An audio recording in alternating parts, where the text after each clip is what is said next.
Their seat. Hi, everybody. Welcome back to another episode of Rapping with the Rep. I'm State Representative Ken Gordon, and I'm honored to have as our guest today Congressman Seth Moulton. Great to be here, Ken. Thanks. Welcome. Thank you very much. We have so many topics we can talk about, and again, I'm grateful that you're here to do that. The first thing I want to talk about is a local issue, and it's the economic development of our area of your district. I think you call this the western area of your district, Burlington, Bedford, Wilmington, and Billerica. I don't represent Billerica, but it's sort of a circle you could draw around. Right. I mean, this is a tremendously thriving, high-tech, life sciences type of an area. Our unemployment rate here in Burlington and in Bedford are both at 2.1%. It's amazing. The state is at 2.7, so we're better than that. I think you know the federal numbers are the latest at 4.4%. Because of that success, we have a problem with traffic.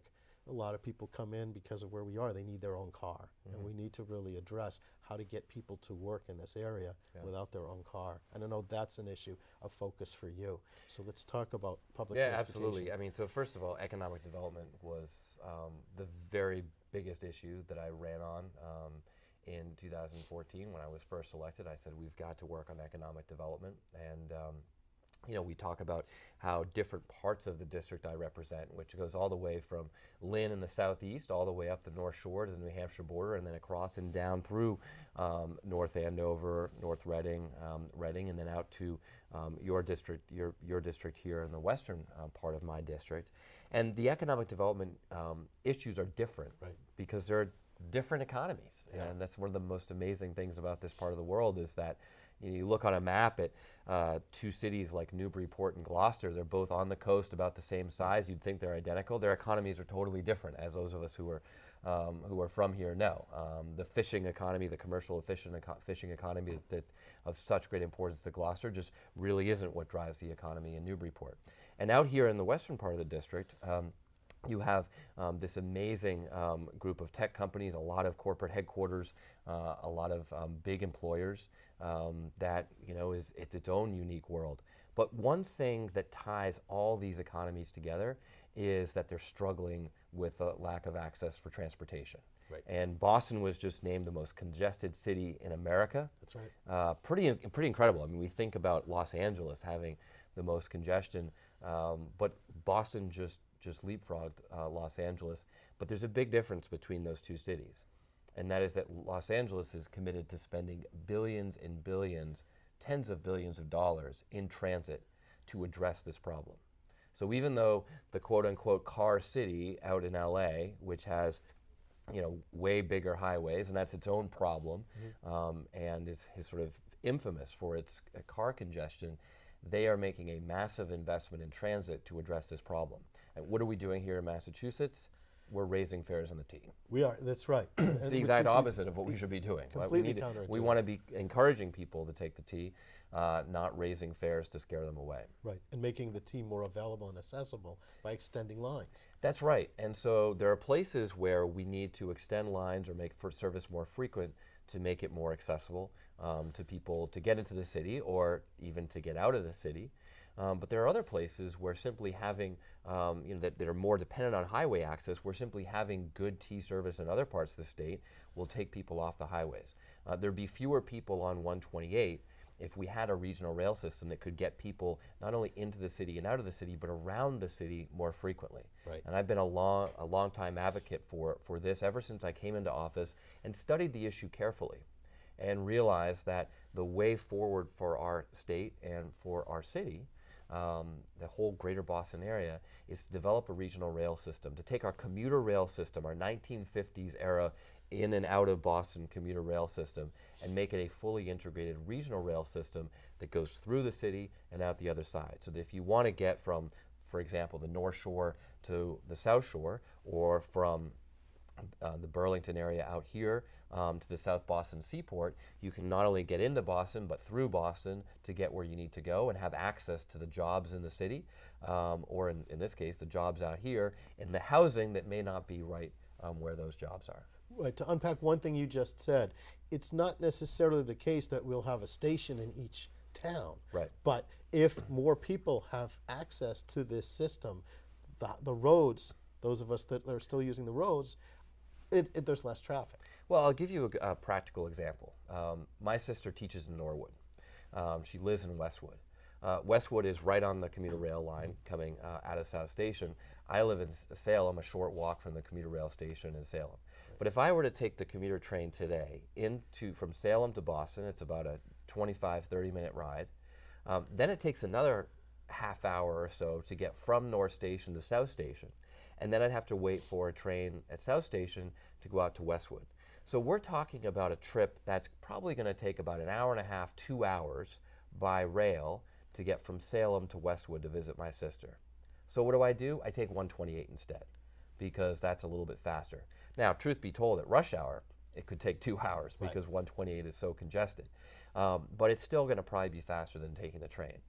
But if we had the North-South Rail Link and you had it frequent service on a regional rail system as opposed to just an in-and-out commuter rail system, I could get from Salem to the center of Boston in about 20 minutes, and on the same train, or just wait about 5 minutes for another train on the same platform, get to Westwood 20 minutes later. So it would be a 40-minute trip, which would actually be faster than driving. Right. So that would take my car off 128.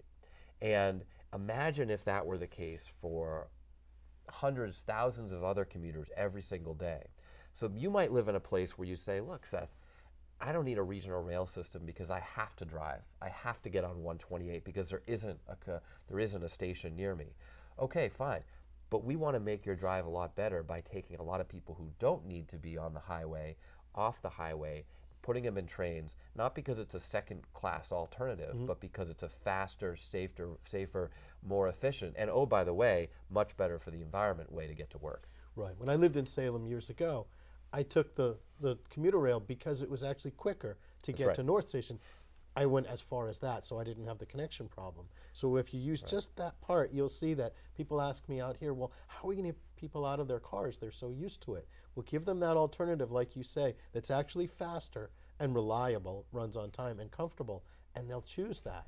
That's absolutely right. You know, fast rail service, regional rail service, it shouldn't be an alternative. It shouldn't be a second choice. It shouldn't be your second alternative. It should be your first choice because it is faster, nicer, more efficient. You can sit down and get work done or enjoy yourself on the phone and not have to worry about driving in the worst traffic in America. And that's why even in, again, the car city out in LA, they're investing so much in transit because they've already found that when you provide good alternatives, LA has one of the fastest growing rail systems in the country because if you give alternatives to people, no matter how long they've been driving, they're going to take that better alternative. They are. Now you mentioned the survey, the study that showed that our traffic is the worst. What they actually looked at was they said our traffic is the worst during rush hour because we have this old transportation system, an old sort of economic system in general, which is all our transportation goes to Boston. It's hard for us to get to Lowell. It's hard for us to get, for workers to get from Lawrence if they find many of the job openings we have, especially in restaurants here in Burlington, we were talking about earlier, they just can't get here. They can take a rail to Boston, but they can't get along 128, which our economy later developed into. So we've got to look at the jobs of the future as well because things are changing. Well, things are changing, but in fact, one of the reasons why Boston does have such rush hour congestion is because we do have a vibrant downtown, which many other cities are trying to duplicate. So it's actually a virtue that so many people want to get from city center to city center, that people want to work in downtown Lowell or downtown Boston or whatnot. But the urban ring, I mean, we've talked for a long time, planners have talked for a long time about having an urban ring type rail system. I don't know how realistic that is. I do know that if you have much better service on the existing commuter rail lines, but not thinking about it as just a commuter rail system, but really a regional rail system that has frequent service throughout the day, it will take a lot of people off of 128 and off of our highways and give them alternatives. And it also means that you can work odd hours and still get good rail service because you won't have to wait an hour for a train in the middle of the day, which is the case for many people right now. Right. I want to change topics a little bit. You're going to Washington today after we speak, in fact, tomorrow, and I know this will be running after these votes are taken, but it's still a fascinating topic. You're going to be voting on whether to accept this emergency declaration by the president when, at least in my opinion, the emergency is he doesn't agree with the Congress, which our Constitution foresees, and that's by definition not an emergency. That's right. But there's a balance between the oversight that I hope that you're now engaging in and the policy making that you now have an opportunity to provide. And so can you talk about how you foresee governing as the majority party now? Sure. Well, first of all, I'm certainly going to vote against this emergency declaration by the president because the emergency is not immigration at the border.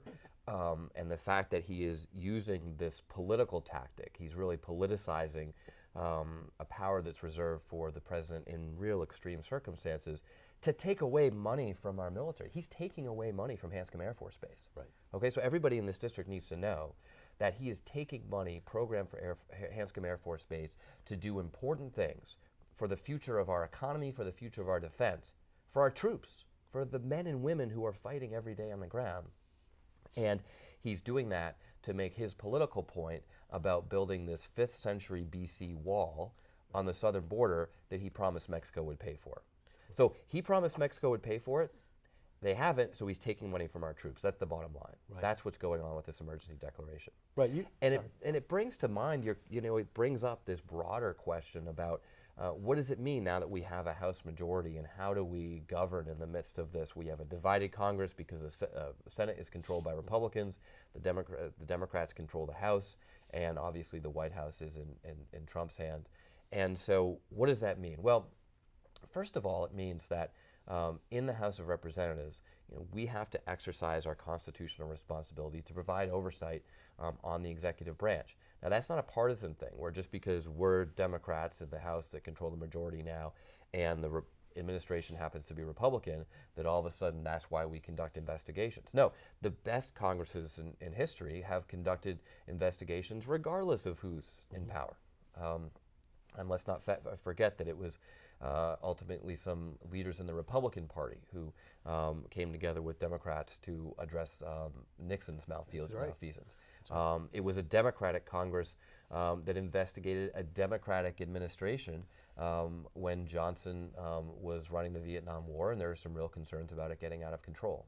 So this is just written into the Constitution, that Congress is a check on the executive branch, and I don't think anyone disagrees that we need some checks and balances in our government right now. So that's the first thing. The second thing, of course, is just getting laws through the Congress. And that's something that we have to work with Republicans to do effectively, because Republicans control the Senate. So we can pass a whole bunch of bills in the House that are just passed on Democratic votes, but then they'll just die in the Senate and never become law, and won't fundamentally change anything if we don't get Republicans on board. So I was elected on a platform of bipartisanship. I still believe in bipartisanship to this day. The reason why I've been able to pass a few bills through the Congress to be written into law, like the Faster Care for Veterans Act that's made it easier for veterans to go to the VA, is because I was able to work with Republicans across the aisle to get those through. And that's why they were able to pass the House with bipartisan support, but also get through the Senate and be signed by the president. That's the same approach we should be using. So one example is gun reform. Now, I'm a Marine. I'm someone who has used guns, and guns have kept me safe in Iraq. I understand guns. I understand that some people have very reasonable uses for guns, and they don't have a problem fundamentally with the Second Amendment. But I'm also someone who believes that we ought to have reasonable reforms to keep our communities safe. And that's why I have sponsored and written, authored bipartisan gun bills to do just that. For example, my gun bill to prevent the use of bump stocks, which was used by this sick man in Las Vegas to kill dozens of people. And you've passed it here. Passed it here in Massachusetts. It's supported by the vast majority of Americans, Republicans and Democrats alike, and there's no reason why it shouldn't be passed into law in our Congress and the federal government. In fact, the NRA even banned bump stocks from their headquarters because they know how both dangerous and unnecessary they are. So that bill in the last Congress that I co-authored with a Republican from Florida had more bipartisan co-sponsors than any other gun bill before Congress. Mm-hmm. Now, it didn't get voted on because Paul Ryan, as Speaker of the House, didn't have the courage to bring it up. But the point is that by having a bill like that has bipartisan co-sponsors, it has a good chance of not only passing the House, but getting through the Senate as well and being signed by the President. If you just pass a gun bill that only has Democrats on board, then it's going to die in the Senate. Right. And we can make a political point in the House to say, okay, Democrats are doing something about gun reform, but are we really doing anything, or are we just making a political point and not doing something that will actually change the laws to make our communities more safe? So yes, Democrats control the House, and we can vote on whatever we want, and we can vote on a whole bunch of things that Democrats might like. But if we really want to make a difference for our communities, then we've got to get Republicans on board so that it can get through the Senate, and those are the kinds of laws that we should really be working on. Yeah. What I'm also concerned about, we're talking about this a little bit already, is that we elected the Congress to pass policy issues that protect our interest. We do have this oversight that's got to go on now. But I'm glad to hear that you're looking at the balance between focusing on the policy as well. You got to be able to do both. Right. That's right. And I know that that's what you do in the State House, and there's no reason why we can't. You can walk and chew gum at the same time. I mean, these are things that the Congress has always done historically. We've passed laws. We've done the most important laws in a bipartisan way so that they actually we're not just policy statements, but really become law and change our country. But at the same time, sorry, that's okay. At the same time, we've fulfilled our constitutional obligation to provide the check and balances in our government that the founders of our country set out. One of the issues that's going on now from the White House that really bothers me a lot, and I know that you were involved essentially in the media in Iraq when you were serving in the military. You had a TV show with a partner. I did for a time, yeah. And you know that an odd job.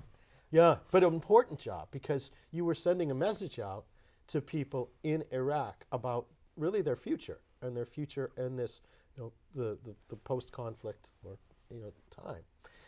And there was a Globe article that I read about what you were doing there, and you said they could see the truth. They were aware when you were being open and forthright with them.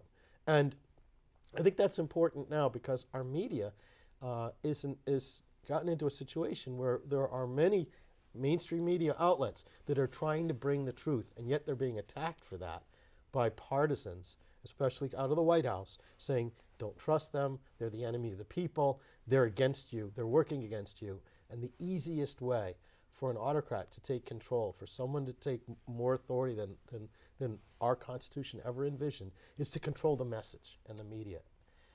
And the very first amendment to our Constitution, not 2, 3, or 4, but number 1, is freedom of speech. Right. It's so fundamental to a democracy. The founders of our country understood that. We understood it as young Marines in Iraq. After we had defeated Saddam and his cronies, one of the first things we did is we said, well, we have to establish a free press because otherwise this isn't going to be a democracy. And so it was an odd job for a young lieutenant. I was an infantry officer. I mean, I led a platoon in the 1st Company of Marines into Baghdad. I mean, that was what I was trained to do. All of a sudden then there was really no plan after the invasion, as is well documented. And so different lieutenants were assigned to do different things, to work with the fire department, the police department, the agriculture department. Well, I was assigned to work with the media. And so I quickly found a newspaper, a radio station, and a TV station that it sort of existed in the area of the country where we were, ancient Babylon actually, the city of Hilla, about an hour south of Baghdad.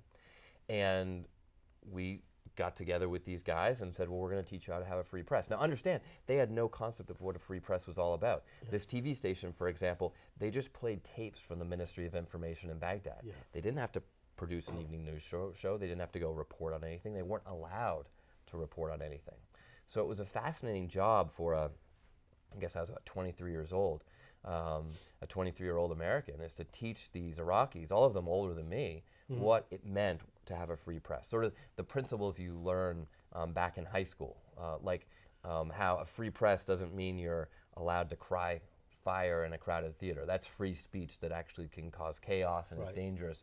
But what is the line between free speech that's dangerous and free speech that's simply allowed under our Constitution and is essential to a democracy? Now that question has come up a lot under the Trump administration, and the president in particular has been attacking a lot of the free press in a way that is sadly and frighteningly reminiscent of patterns we've seen under autocratic governments throughout history and around the world. Yeah. The parallels between what the Trump administration is doing today and what we saw even in Germany, for example, in the lead up to World War II, where they cracked down on the free press. They insisted on a state narrative in the media, where only the view out of the White House was right and basic facts didn't matter anymore. That, in some ways, is what we see happening here. Now, it's also important to acknowledge that in today's world, we no longer have, three broadcast news stations that are always, very close to the middle of the road and telling the truth in a very balanced way. We have some news outlets like that. We also have some news outlets that have a mission to be very partisan and very skewed. And that's very clear. I remember meeting with a Fox News executive once, and I said, you talk about reporting the news, and yet you're often so skewed, and today they just sort of seem to always be supporting the president. And he said to me, I'm not here to report the news, I'm here to provide entertainment. And that's literally what he viewed as his job. Yeah. But then there are other institutions like the Washington Post that seems to be very committed with their mission statement to just telling the truth as unvarnished as they can be. And that doesn't mean that every writer every time is going to be. The Washington Post has some very conservative columnists like George Will and Peggy Noonan, right? Or maybe Peggy Noonan's for the Journal, but they have columnists who will be on the right side. They'll have columnists who are on the left, right? But when it comes to just reporting the facts on the front page and getting the news to the people, they really do try to be very balanced. And these tend to be the outlets that the president attacks. Right, and an editorial position is one thing, because we as readers know that's right. This is a viewpoint. But the news is the news. That's right. And what we were taught, and I went to school for this, what you're taught is you follow the news, you follow the truth, and you get to that, and you have various sources. And to get to a point today where the government, we're not in a position where the government is going to say, look, there's only 3 news outlets and we're going to own them. That doesn't happen. What does happen is they control 1 or 2 and discredit all the others with words like enemy of the people. Well, it's just, it's kind of, it's so hypocritical. The Fox News hosts, the morning show, they always used to criticize President Obama for playing golf. Right. Of course, President Trump plays golf way more often than President Obama. And now it turns out that he has all this quote-unquote executive time on his schedule, and so they get on and try to defend this. Imagine if Obama's schedules had been released and it turned out he had all this free time where he was just hanging out in the residence and watching TV and tweeting. On so many levels. The utter hypocrisy here is just is unbelievable. And I think it's important to be fair and balanced in a true way, and actually be willing to criticize both sides of the aisle. Right. So I'm a Democrat, but I was very critical of the Obama administration over certain things, especially over foreign policy. I disagreed with their policy in Iraq, and I was very vocal about that. Right. And it didn't matter that I was a Democrat and it was a Democratic administration in power. I was out there criticizing the administration. But the folks at Fox News, with the exception of a few, Shepard Smith, I think seems to do a pretty good job. But with the exception of a few, they just are constantly supporting the president, and it's almost just silly. And you also see that among many of my colleagues in Congress, who will say privately, "Gosh, we're so disgusted by this man," and yet then we'll get out on TV and praise him. You should be able to criticize both sides of the aisle. That's the right thing to do in politics. Yeah, you and I ran for office, and if we get criticized in public, in the media, that's part of this job. You've got to have a thick skin, and you've got to accept that, well, maybe I'm doing something wrong. Maybe I could do something better. Look at it. Or maybe I just need to explain my position to my constituents better. Maybe they just don't understand why I took a certain vote.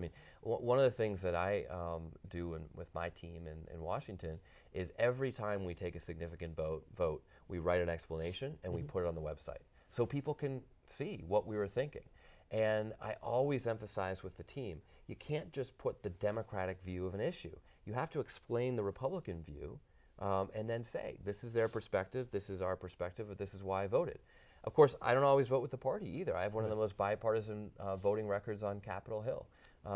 And so that is something that we always have to explain, because there will be times when we break with the party. Right. One time where I broke with the party was on a recent vote to get government workers their pay. And this was during the midst of the shutdown. There was a Republican resolution that wouldn't have ended the shutdown, but would have allowed federal workers, including all the Coast Guard men and women who serve up in Gloucester, to get their January 15th paychecks. Now, the Democratic leadership was against this because essentially they wanted to strengthen their negotiating position. But I had just a few days earlier said we should not be playing politics with people's paychecks. Right.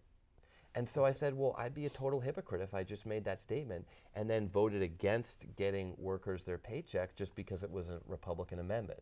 But there are only a few of us, I think there are about 10 Democrats who broke with the party to support the Republicans on this because there was so much party pressure, party political pressure, to just vote the Democratic position, which in this case was against the Republican amendment.